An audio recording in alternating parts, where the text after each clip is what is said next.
Hello, ladies and gentlemen. This is Nishant, and welcome to another episode of the Nishant Garg Show. This show is for people who want to live a fulfilled life through mindfulness practices and personal transformation. My job on this show is to invite world class performers to share their practices to live a fulfilled life. This episode guest is Elizabeth Perry. Elizabeth is a creative leader who aims to utilize her background in psychology to make an impact in her company and community. Being a first generation college graduate, her mission is to empower people to transcend limiting beliefs by uncovering within themselves the human capabilities needed to rise above. As an independent coach, she uses a transpersonal psychology approach to help clients escape maladaptive patterns, embrace hidden passions, and elevate their potential. Now, let the episode begin. We have Elizabeth Perry on the show. And Elizabeth, thank you for joining us. Of course. Thank you for having me. My pleasure. How would your family describe what you do for a living? How would my family describe what I do for a living? Yes. Well, I think that my family really doesn't know what I do for a living, to be completely honest. I was the first in my family to graduate from college. My mom, she's the clerk of the Board of Supervisors in our county, and she's really involved in government. And my stepdad is a UPS driver. And I think that they have some understanding of what I do on the day-to-day, but having really no experience in the business world, I would say it's still very much a mystery to them, as well as, to my brothers. They're all younger than me. I have 8 younger brothers. And I think that they all just think that I run around knocking on doors, trying to give people an app in order to help them in their journey through life. When in reality, I'm a leadership development consultant for a tech company out of San Francisco. And I do leadership development consulting for businesses in the small market space. And I really help them encourage their people to live with more clarity, purpose, and passion. And what did you study in college? I studied psychological sciences, so I got a Bachelor of Science in Psychology. So your family doesn't know basically what you do for a living. Well, I think they do to an extent, but I would say there's definitely a lot of disconnect there. When I left to LA, there was a lot of fear around that. My family is from a very small town in northern Arizona, of about 3,000 people. And so when I first left my town and ventured off into the city for college, even that was pretty scary for them. So then moving to LA, it was just really a whole different world. I think my mom probably has the closest understanding of what I do, just given what she does in the day-to-day for her job. But when it comes to who I look to for business advice and support, out of my whole family, that would be my mom. But I really do have to look outside of my family in order to find some of that guidance when it comes to a sales career or a marketing career, and to propel my career forward. Since I am the first in my family to graduate from school, I think I really had to look for guidance when it comes to a career aspect from, the community and from my network. We all need some guidance from people who have already done that and who are doing that kind of work. Mm-hmm. And how did you get to where you are right now? What has been your journey so far? Oh, that's a loaded question. Well, I'm really not quite sure where to start with that one. I think that growing up, there was a lot of uncertainty of what was going to come next after high school.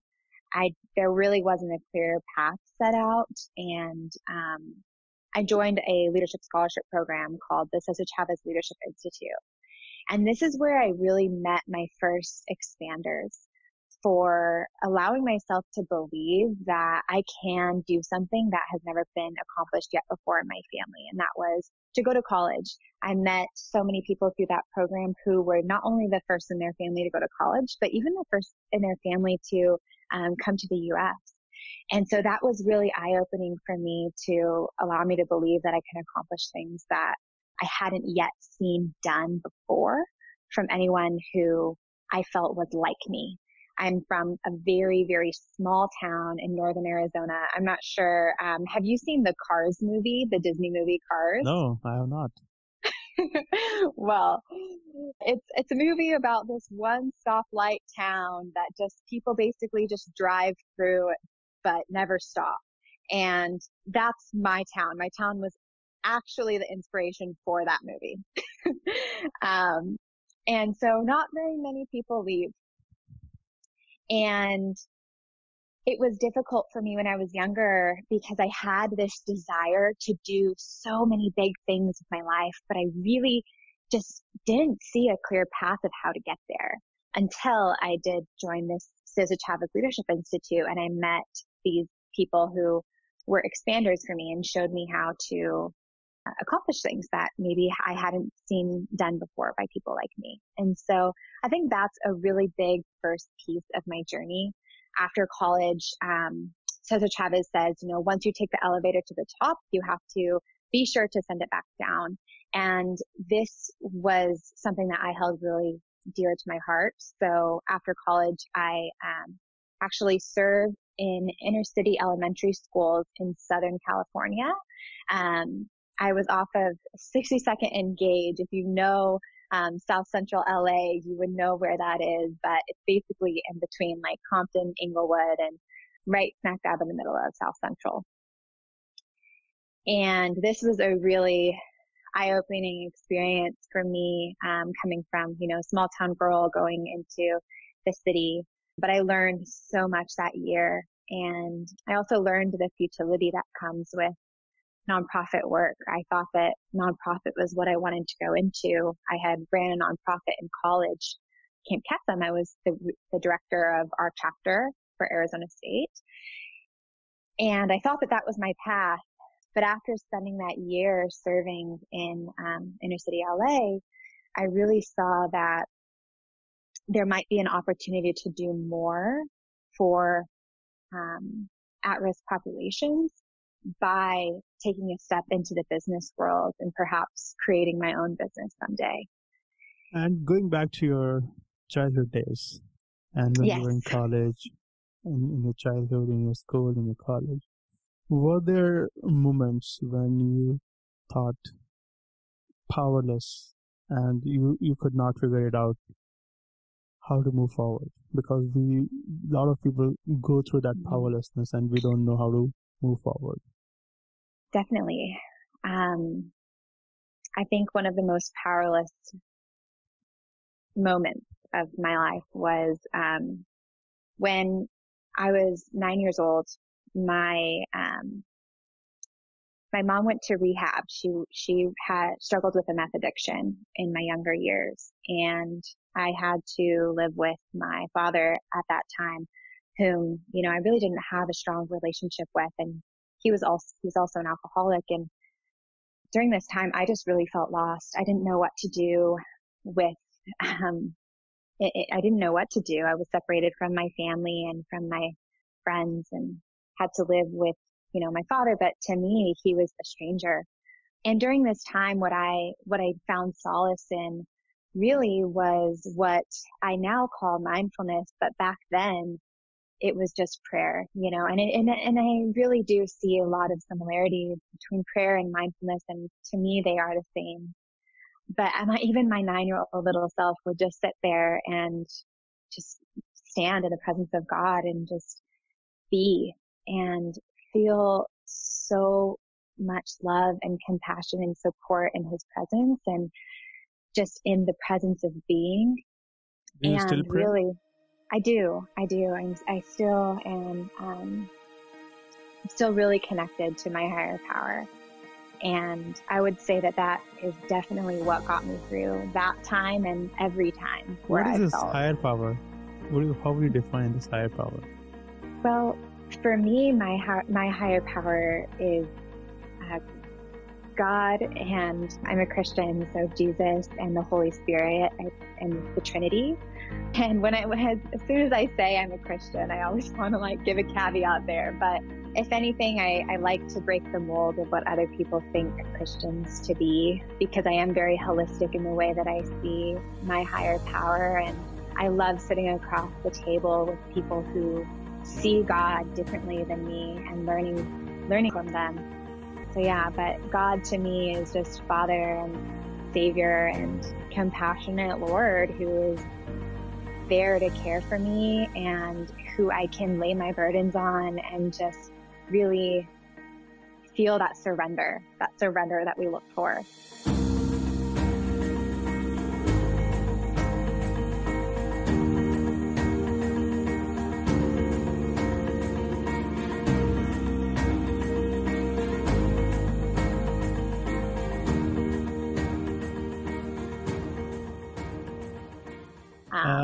I know that I'm digressing from my topic, but I would like to ask you this question and this is something I ponder myself a lot, that I think religion puts a box onto us and just limit ourselves to the possibilities. I'm talking about organized religion. Do I think that religion puts a box on us? Is that the question? Yep. What's your opinion or thought on that? I think that religion can provide structure when people are lost and don't know where to turn. Just given right now being in a global pandemic, I am very grateful for having scripture to turn to and having church to turn to and having my community group. Especially here in LA, it's really hard for people to find community. And I think that churches do a really great job of creating the community that we all need.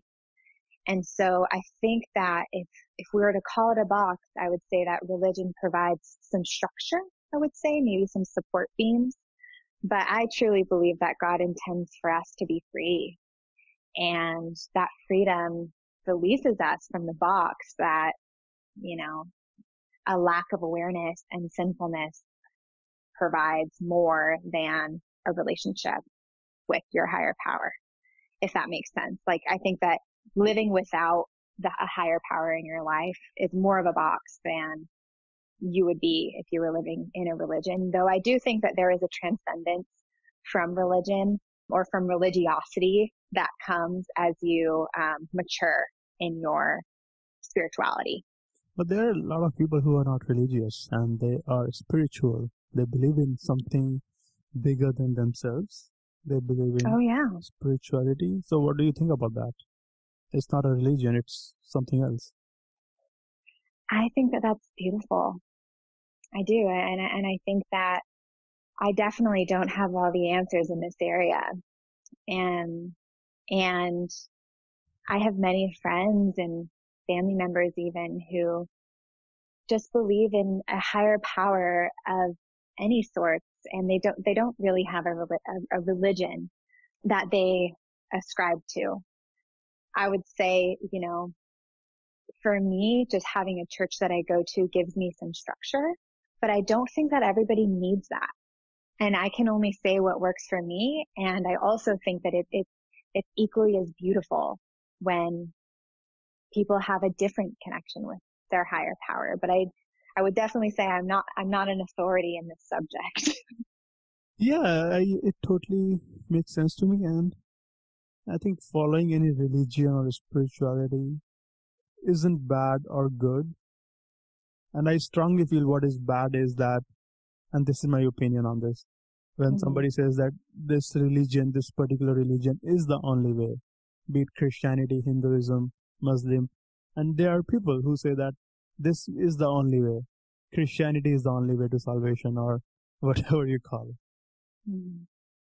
Because every path connects to the same eternity, same enlightenment. There are different paths to choose from. Yeah, and in studying, I took a world religions class in college that really opened my eyes to Buddhism and Hinduism and the Muslim faith and the LDS faith. And you see the same themes in all of these books. And I think that there is this universal truth that can be found amongst all of the religions. And none of us know the answers.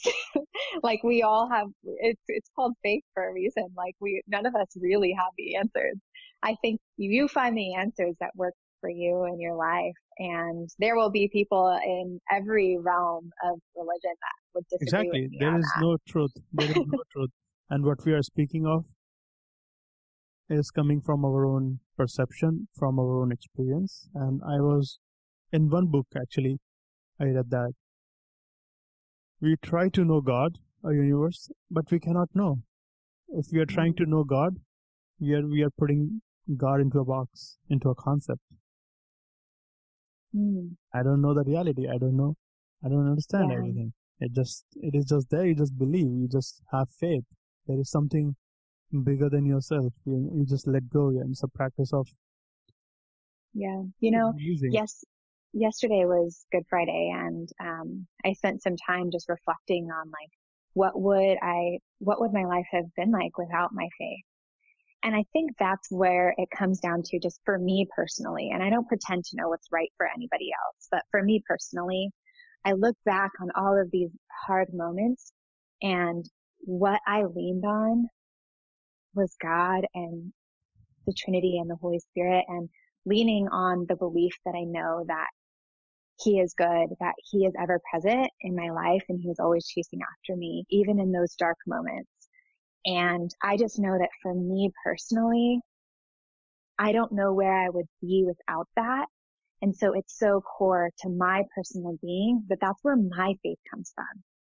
But everybody has to find that for themselves, and nobody can tell you what you should or shouldn't believe. Like, you have to find that for yourself. That's I would like to ask you how people can find that faith or something when they feel stuck and not sure where to move forward.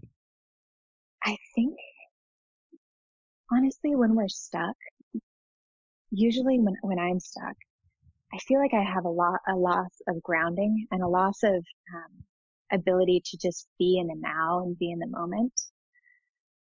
But when I slow things down and I take a deep breath and I just focus on being that is within me, that I believe comes from God, but everybody has power inside of them. And when we start to get into touch with that by just pausing and taking a deep breath and being in the moment, I think that's where I get my answers. And I know that mindfulness is something that can help many people get their answers just because of the science behind it, right? Calming down. How does mindfulness fit with religion? Well, there's many different mindfulness practices, right? So journaling, some people will say doing mantras. I definitely have mantras that I will repeat over and over to myself throughout the day when I'm starting to feel stressed. What is your mantra? Well, I have many, but right now I'm going with the mantra of I am well, I am in control, I am blessed, I am full of abundance and full of life. Like, I'll just repeat these I am statements to help ground me in my identity and in the now. And you were saying affirmations / mantra. And journaling and, surrendering. I hear people from every walk of life and every faith talk about surrendering and the relief that they feel when they just surrender to the moment and surrender to the now and let go of the things that they can't control and focus on the things that they can. This is a very easy thing to say that, and I hear it. I say to myself, surrender, letting go. But what are we really surrendering? What are we really surrendering in that moment? We're surrendering our worries We're surrendering the future and the past. I think oftentimes, I mean, I'm not sure if you're a fan of Eckhart Tolle, but I love his book, The Power of Now. And I think that when we are surrendering, we're surrendering the things in the future that we just really can't control and the things in the past that have already happened. We're surrendering to both of those and really just being in the moment and being in the now. I'm not sure what you would say to that question.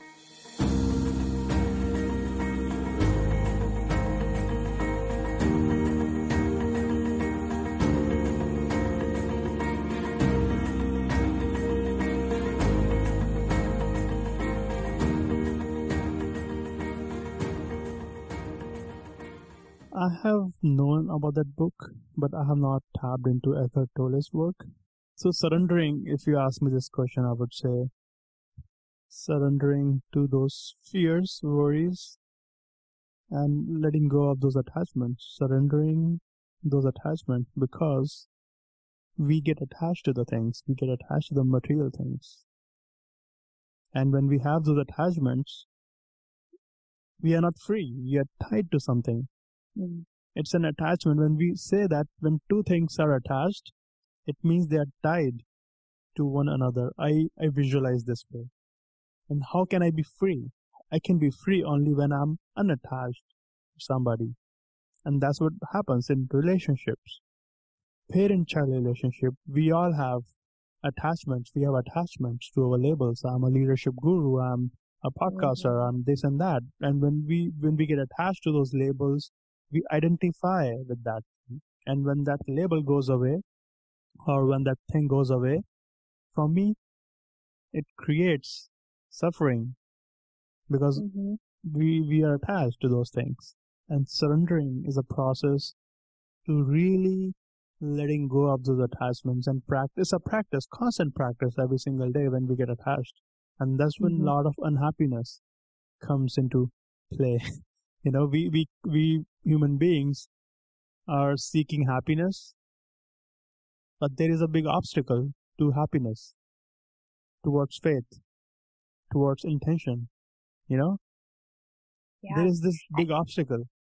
It's amazing to me that you say that you haven't read the book because you basically just gave a great summary of it.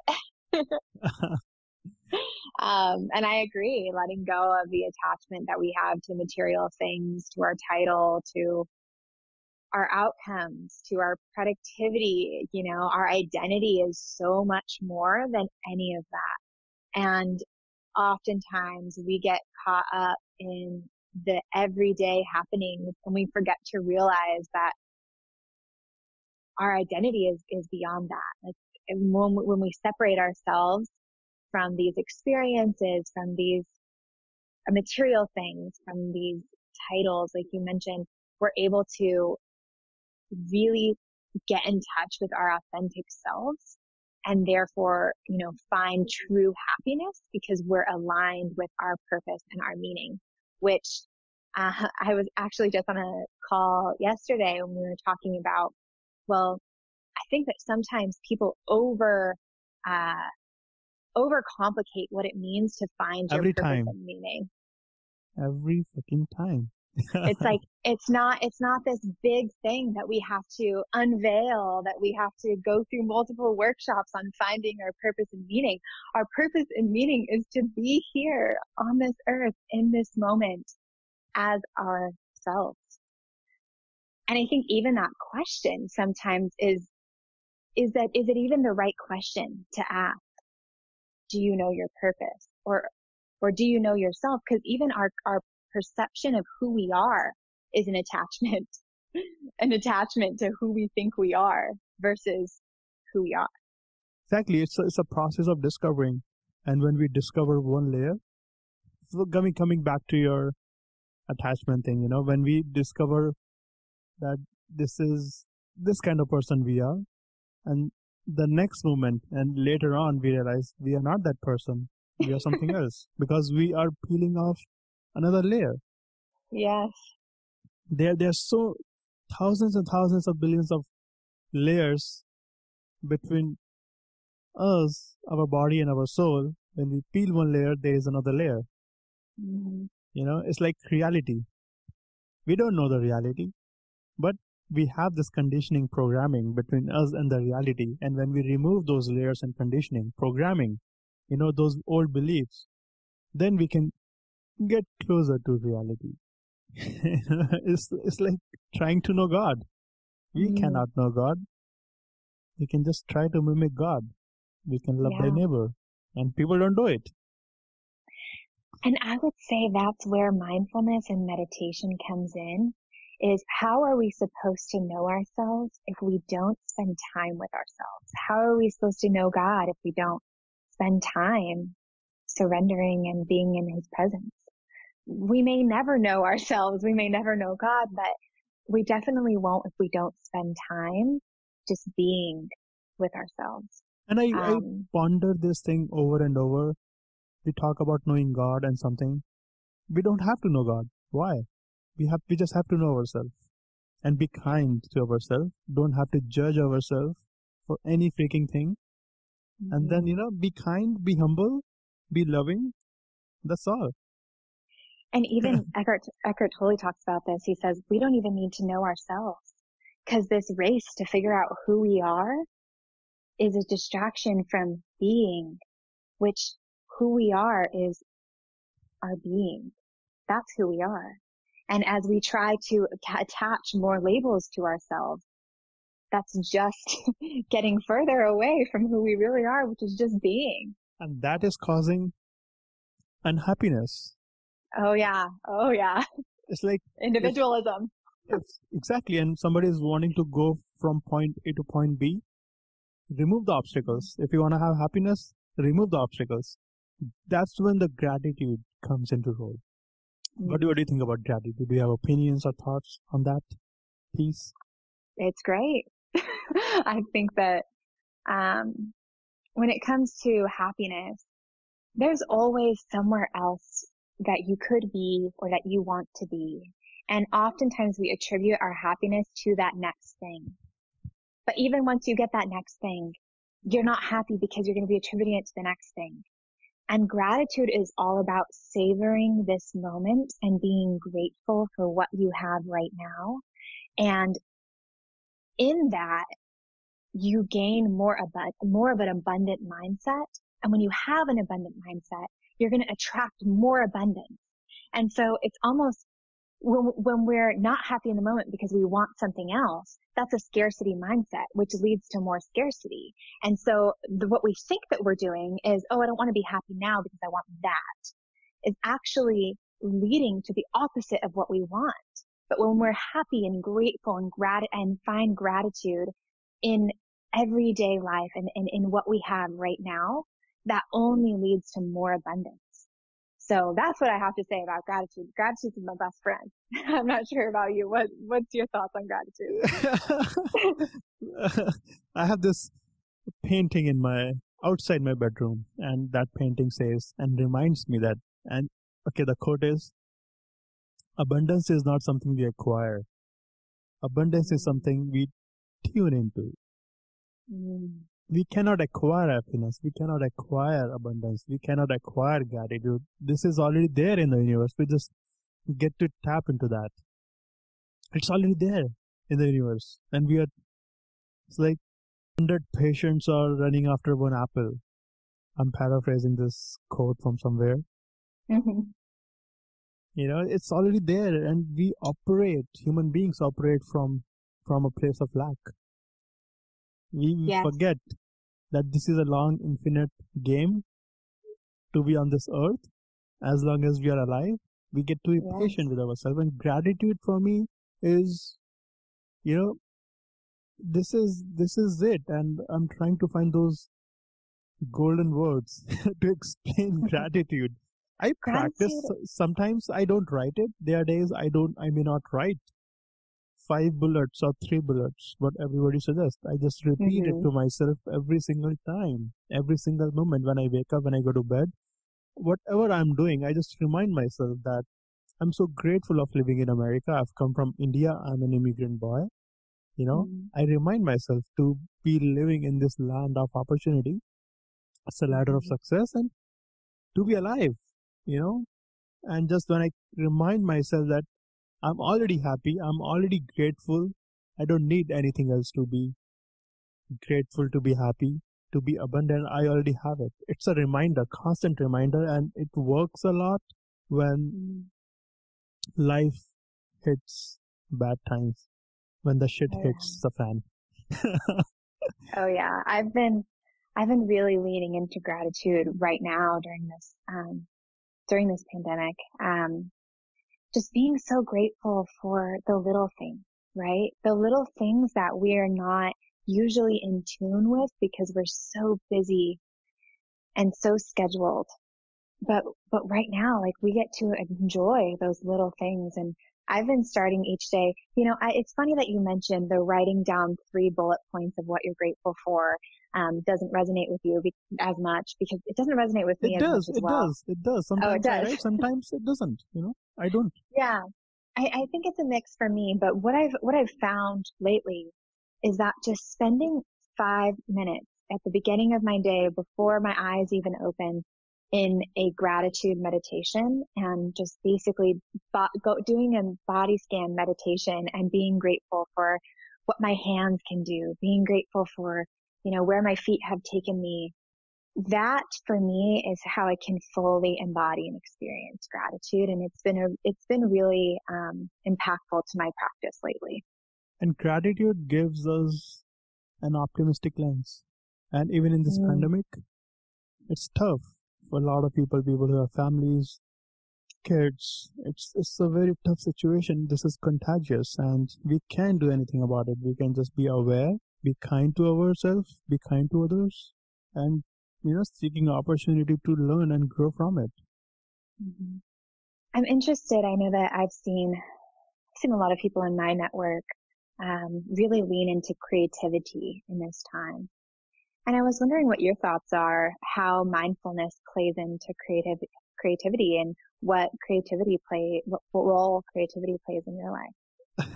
This is one of my favorite interviews when my guests turn the table around. Well, yeah, I love it. I think it's a conversation, yeah, right? I love it. It can't be one-sided. I love it. Okay, creativity. For me, creativity has been changing. I used to think creativity is something for painters, musicians, singers. Mm-hmm. Every human being has this creative power. Everybody has this creative energy inbuilt since we have been born. Mm-hmm. It's already there inside us. But to cultivate that creativity, we need to be still. We need to find mindfulness practices. We need to calm down. We need to take a break, step back from constant doings, and then we can tap into creativity. And creativity is something in your life that you haven't done before. Like doing podcasting. I did not do this last year. In 2019, I started this in 2020, and this is creative work. I did not know you before, Mm-hmm. and this is from our creativity we got connected to something that hasn't existed yet. Yeah. And we create, this becomes creative. And to cultivate that creative power within ourselves, we get to have meditation practice, breathing practices, any sort of mindfulness practices, or if you somebody's religious, you pray to your God, you read scriptures, some sort of connectivity to the higher power, and that elevates creativity. Long answer. Oh, I agree. I'm right there with you. I think a lot of people put creativity in a box, and they think of creativity as, painting, music, and, very few other things. And like you mentioned, creativity is so much more than that. You can be creative as an entrepreneur. You can have creative ideas in communication and in creating this podcast. And one of the things that you mentioned is the role that a higher power plays in creativity. And I think that, from my lens, we're all made in the image of the creator, and therefore we all have a creator inside of ourselves. And when we subdue that creator, or that creative energy, that is what brews some other things in our life because whenever you suppress anything, whether it be emotions, creativity, specifically in this example, it's going to brew some addiction in your life or some numbing in your life. What really helped solidify this point for me was this book called The War of Art by Stephen Pressfield. The War of Art. Right? The War of Art. Yes, it is an incredible book that really just talks about how we could break through the box of our life, the blocks. We can break through the blocks in our lives in order to really get in touch with our creative selves. And that is what allows us to break through some of these maybe reoccurring patterns that we had in our lives.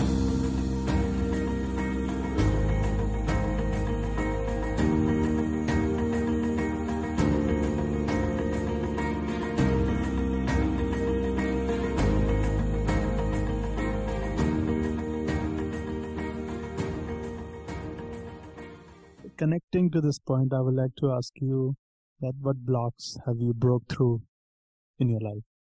Oh, yeah.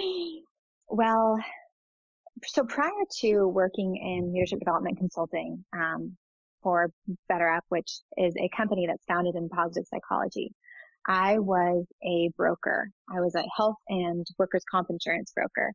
And prior to that, I was slinging payroll at a payroll company. And both of those jobs, I really just was not in touch with my true authentic self. It was far from anyone who knew me growing up or knew me in college would have ever thought that I would be doing with my life.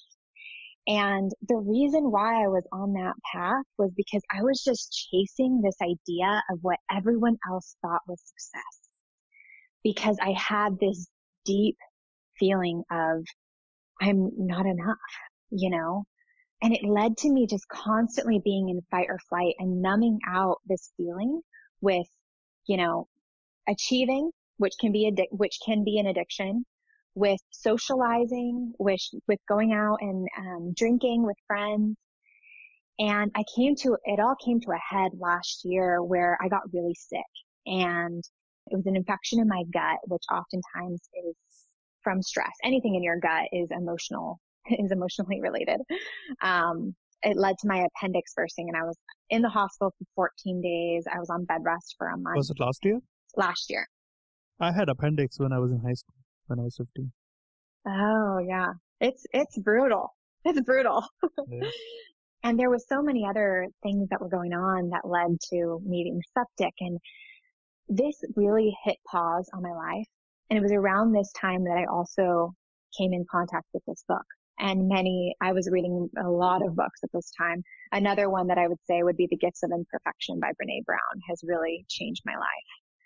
But this block was one that I had probably been coming up against my whole life, of just wanting to get some sort of outside approval that I am successful and I am enough. And what I really found during this time is a connection to who I am and to believing that I'm enough by myself. And I found this through creativity. I wrote songs when I was going through high school, and I found a lot of joy in that and a lot of release in that.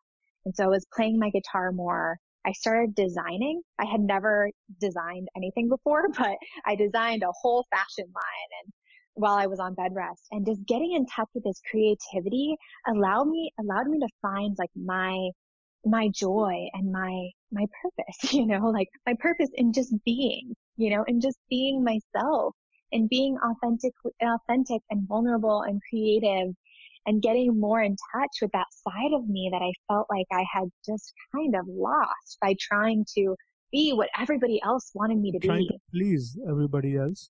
Yeah. Because we, in every society and culture, there is this norm that you get to be married by this age, or you get to be this person, or you get to be this successful, or you get to have this much money in a bank account. You have to be something else, and you have to figure it out. And figuring out what? Life is evolving. Life keeps changing. What we are doing at the age of 20, 30, we may not be doing in 40 or 50, and having that optimistic lens that things keep changing. And I think the obstacle to creativity can be judgment toward ourselves, not being Oh kind, yeah. not accepting ourselves, not embracing our failures, and thinking we are not worthy of doing this kind of thing. It And I comes think, and goes. and I think there's this block of like, oh, if I don't do this for a living, and Brene Brown talks about this, if I don't do this for a living, or if I don't make money doing this, then, oh, well, it must not, I must not I must not do it, because we live in such a capitalistic society where like, if you're doing something, then it has to be, a Big and side beautiful. hustle. Yeah. And I think that social media plays a huge role in this. That year where I was really discovering myself, I deleted my Instagram. And I cannot tell you how much just release that gave me to just detach from that. And I think that, especially with Gen Z coming up right now, this is just going to become a even bigger, issue that our youth deals with, What is the that issue? I deal with. This is a difficult one to personify, but when you grow up, your whole life is on display for everyone to see. It really leaves little room for mistakes and for phases and for, discovering yourself and for just being your authentic true self. And we look at social media these days, everything is so painted over, and that's the look that other people get into your life. Yet they don't understand all of the struggle that made it to get to That's what these people pictures. compare. I think social Yeah. media is a great tool if we use it constructively. And social Oh, media, yeah. Instagram, Facebook, LinkedIn, they're not saying come to these platforms. It's a tool that we can use constructively. It's a technology. And everything has a curse and blessing. If Oh, we yeah. overuse it unnecessary when it is not required, I mean, it's not binary. What's for me, it serves a different purpose. It's not good or bad. It's just what is working for you. Somebody can use social media to make thousands of dollars, and someone else can compare. I'm not there Yes. yet. Yes. It's a choice. And I completely agree with that, because after having given it up for a year and kind of like released myself from the attachment that I had and the comparison that was being fostered through it, I have since, remade an Instagram page, and it's completely different. I have a completely different relationship with it. But it is very interesting about, just the relationship that you have with social media. I never even thought that that was something that I needed to explore until I started doing some work on myself. Do you think, and this is very deep personal question to you, if you would like to answer, please. If you don't, you're Okay. welcome. So, detachment from social media. So, do you think in your life now or in the past you have detached yourself from the situations when they were tough, or you were not being in the situation? You completely detach yourself from the situation, or it's a mechanism of escaping when you really have a choice to be in that situation and work through it. Sometimes, we get to fight that situation instead of running away. If that makes sense to you. So you're asking like the struggles that I faced along the way. Did I find that I would detach from them Yep. or lean into them? Yes, exactly. Leaning or detaching. And I think that there was a time where I was definitely detaching. I still have some struggles that I face back home. My dad still struggles with addiction, and so I still have younger brothers. And there was a time where it was just so hard to go back home. But now I'm in a place where I can go and I can lean in and I can be there, and the feelings still come up. It doesn't mean that it's not hard still. I still feel that pain and that struggle. But now I'm in a place where I can really lean into that and feel it and give myself the time to feel it and then move on from it. As to where in the past I might have detached, I might have suppressed those feelings, and then they just came out in other ways. So either way, you feel them. but in one way, you're aware and awake to those feelings, and you're in control of the outcome, as to where in the other way, you're suppressing them, and then they come out in ways that you may not like. Yeah, so this is a very profound conversation that we are leaning into. You spoke about detachment, suppressing, and I'm having this another term in my mind right now, which is boundaries, creating healthy boundaries. And detachment is good, and suppressing can be negative when we are suppressing all those emotions and dying into those suppressive feelings.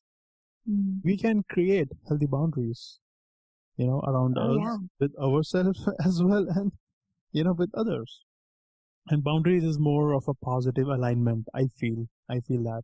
And suppressing is a negative connotation. Instead of sometimes running away from a situation, it can be okay to run away from that situation for a while. But if we have no choice, and if we have to work at it, we have to come back. We can run away, or we can take escapism. We can escape from that situation for a little while and then come back to resolve from it. It's kind of a balance, Oh, definitely. I agree with that. And I think setting healthy boundaries is really important, especially in my situation, but also when we talk about social media. If we want to bring this around full circle, like you said, social media can be served for good or for bad, or for, not healthy things in your life. But when we set healthy boundaries with it, that I think is how we're able to really allow it to flourish positive things. And social media your ability to be patient. When you put in a lot of great content on social media and you don't get likes, comments, shares, we feel devastated. We feel like nobody's watching us, nobody's listening to us. Rejection. That's rejection, unconscious rejection. Nobody's rejecting you physically.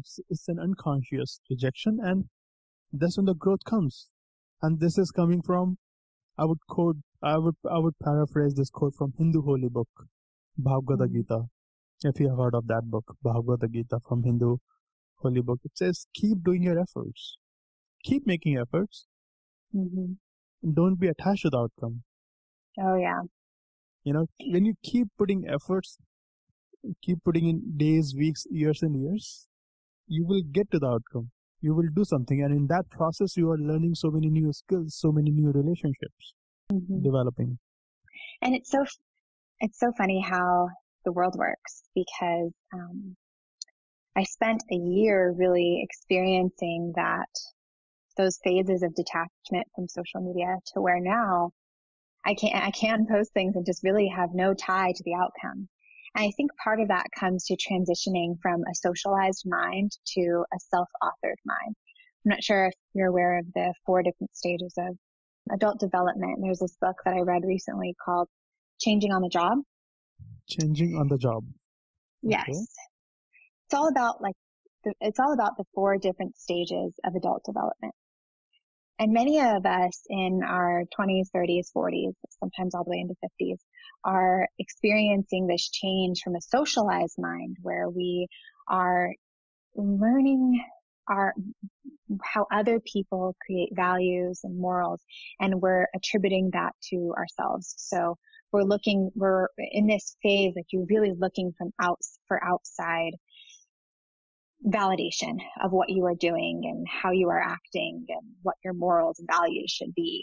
And when you transition into the self-authored mind, you're really determining those morals and values and experiences for yourself, and you're not looking for external validation. And so when that comes to social media, you're able to post on social media without being attached to the outcome, because why you're putting that out there is because, for me, I want to bring light. I want to share everything that I have learned with other people in hopes that it might brighten their day. And the amount of likes that I get isn't attached to that goal in mind. There's also the 4th stage of adult development, which is the self-transforming mind.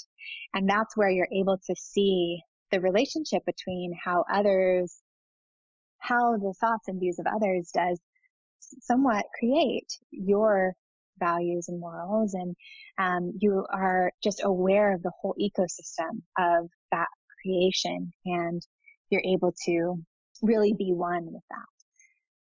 I'm still learning a lot about adult development, but I have found a lot of solace in this lately as I go through this transition and just pausing and saying, like, to myself, why do I care about that? Where is this coming from? Is this something that I truly believe, or is this something that was taught to me that I actually really don't align with?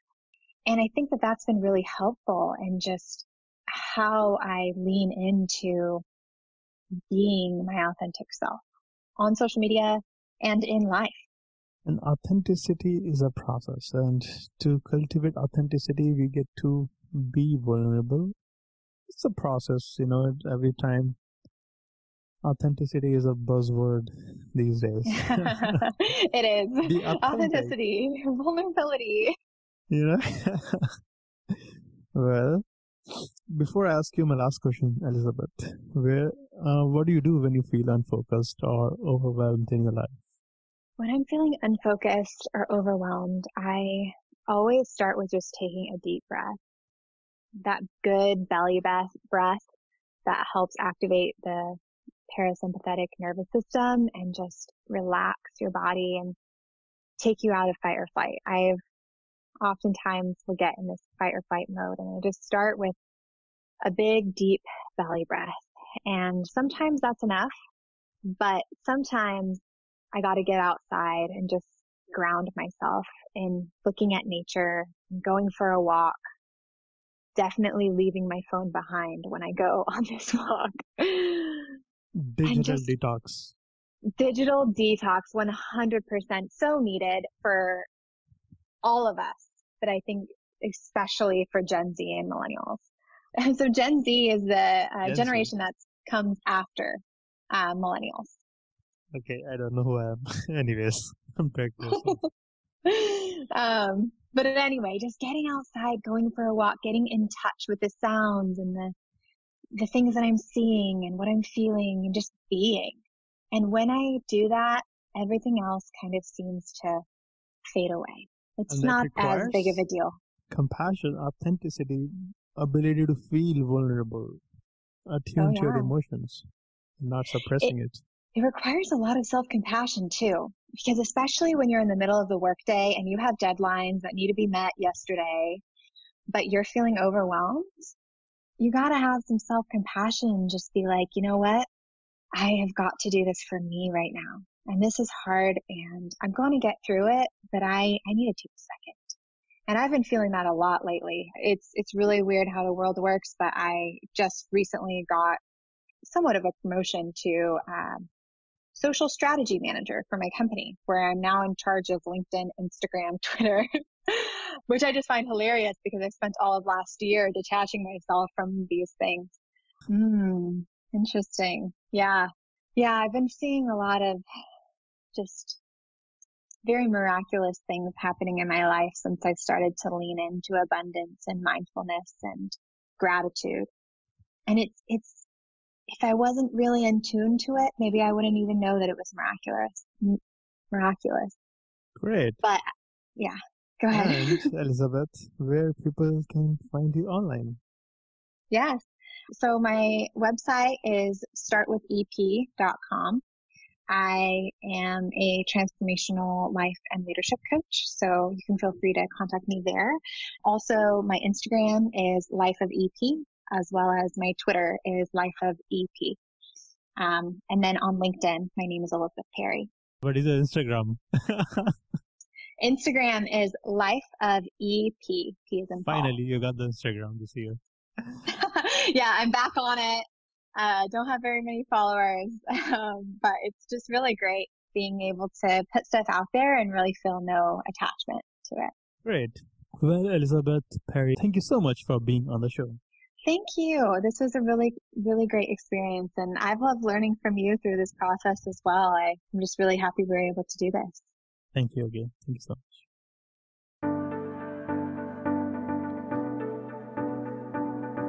Thank you for listening to this podcast episode today. I hope you learned from this episode that you can apply in your life. If you did enjoy this, please subscribe to the podcast, The Nishant Garg Show, on Apple Podcast. You can also subscribe to the show through my website, https://nishantgarg.me, NISHANTGARG.me.